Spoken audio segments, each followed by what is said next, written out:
زه د قطر هیواد په بلنه او موضوع مو همدغه د افغانستان د کار په ارتباط د خلکو ته د کار پیدا کولو په اړه کې ارتباط و چې دغه موضوع د دې سره وڅېړو چې په افغانستان کې اوس بیکاری زیاته د ټولو ته معلومات ستده دي نو هلته مو د قطر هیواد د کار د وزیر سره په دې خبرې وکړلې او وضاحتونه مو ورته ورکړل او دغه سره مو د قطر هیواد د تجارت خونې د رئیس سره مجلس درلودي چې په دواړو کې الحمدلله تر ډیره حده پورې تعهدات مو واخیستله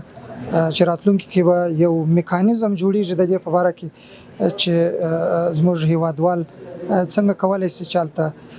کار وکړي او هلته هغه دوی خپل کوم چې د مسلکي خلک دي مسلک یې زده دی هغه خپل مسلک به کار واچوي او کم خلک چې دغسې نیمه زده کړې لري هغه څنګه د خپل کار هلته اجرا کړي او په نتیجه کې دوی ته یو اقتصادي زمینه برابره شي چې دا سفر هم الحمدلله تر ډیره حده پورې موفق او آینده کې به انشاءالله دا تعقیبوو او په دې اړه کې به هیوادوالو ته ډیر نږدې وخت کې انشاءالله دا عملی پروسه شروع کړی شي او دغه څخه وروسته د عمومي غونډه چې د روسیې په ښار کې جوړه شوې وه سنت پیټرزبرګ کې جوړه شوې وه او هلته مو په دعوت شوی و مخکې او د اسلامي امارت او د افغانستان د اولس په نمایندګۍ باندې هلته ما ګډون وکړ چې هغه ډیره یو لویه غونډه وه او ټوله اقتصادي غونډه وه البته چې اقتصاد او د کار موندنې بازار دا سره لازم او ملزوم دی نو په دې خاطر باندې چې هلته هم لاسته راوړنې ولرو او په هغه هیواد کې چونکې هلته 130 هیوادونو برخه اخیستې وه په هغه غونډه کې اقتصادي غونډه کې چې په دې جریان کې مو د روسیې د کار د وزیر سره په دې باره کې مجلس درلودی چې هغه جمهوریتونه چې په الحال د افغانانو لپاره پکې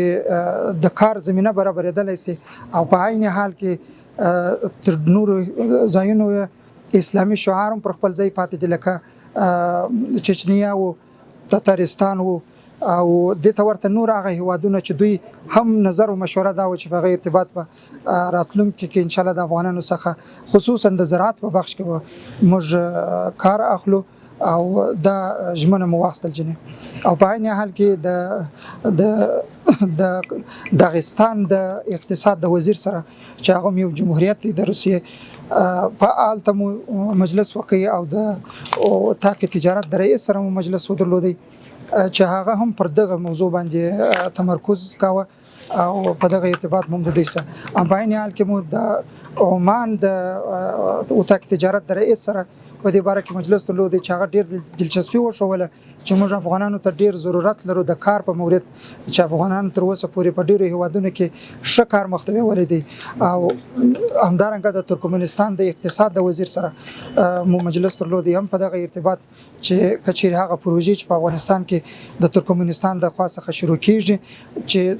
څونه ژر کېدلی شي چې هغه خنډونه لري سي او هغه پروژې شروع سي چې په زرګونو افغانانو ته په هغه کې د کار زمينه برابر سي ان شاء الله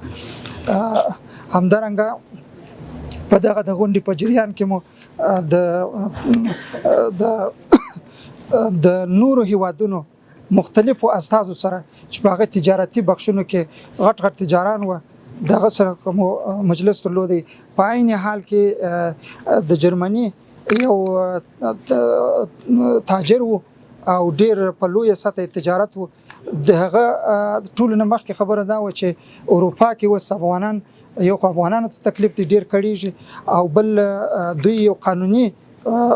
ترتیب تر اوسه نه لري او په ډیرو سختو لارو باندې راځي نو که په دې باره کې تاسو کوشش وکړئ چې هغه افغانانو ته په افغانستان کې زمينه برابر شي. په جواب کې موږ دغه ورته ویل چې موږ همیشه دا خبره کړې ده چې اروپا او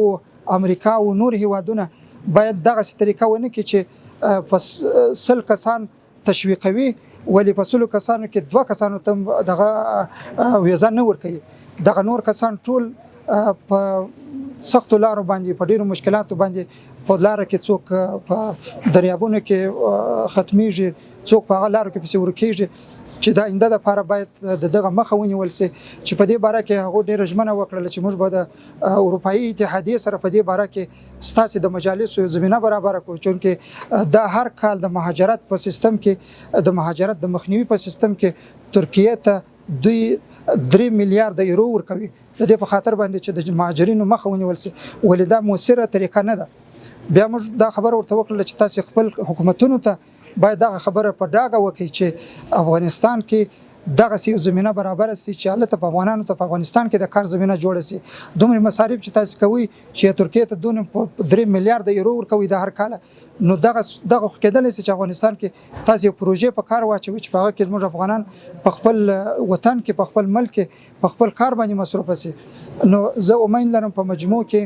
سفر الحمدلله د افغانانو لپاره خصوصا د دغه کسانو لپاره چې د کار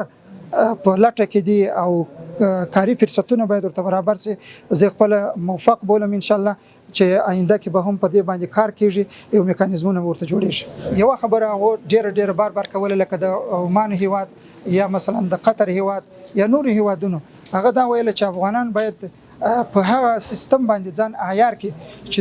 د هغه ملک قوانین او اصول دي ځکه دلته چې څوک کار کوي کبي به اصولي وکي نو د نور افغانانو مخه نیول کیږي بیا په نور افغانانو باندې بیا بندیزونه لګیږي نو چې دا ما د ټولو افغانانو څخه توقع او خواهش ته د پاینده کې کدوې ته زمينه زموږ د وزارت ته طریقه برابرېږي باید هغه ټول مراتونه هغه ټول اصول هم د افغانستان د خپل دننه قوانین په نظر کې ونیسي او هم هغه هیواد کې چې دوی کار کوي چې دا به هم یو دوامدار پروسه وي او ژر به پر موږ تاسو باندې قطع کېږي نه او یو اعتماد یو باور به مساتل وي چې دا د ټول افغانانو لپاره هم ډېر لوی په خیر خبره ده او د اسلامي امارت لپاره هم ډېر یو لوی لاس راوړنه ده چې موږ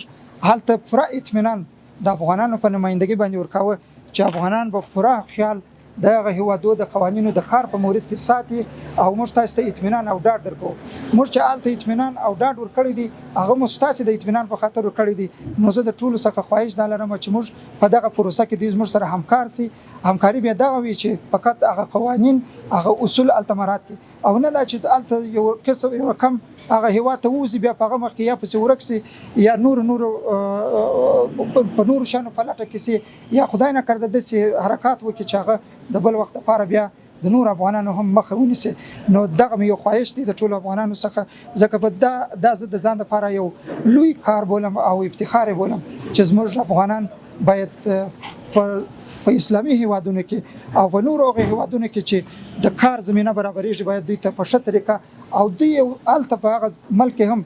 د خپل یو ابرو او د عزت ژوندۍ او ژوند وکړي او په آینده کې د دوی د اقتصادي وضعیت لا نور شي ځکه د هر یو کس ترشا فامیل پاتې ترشا 15 کس ولس کس کورنۍ پاتې نو ښه خبره ده چې د خپل کورنۍ تخپل یو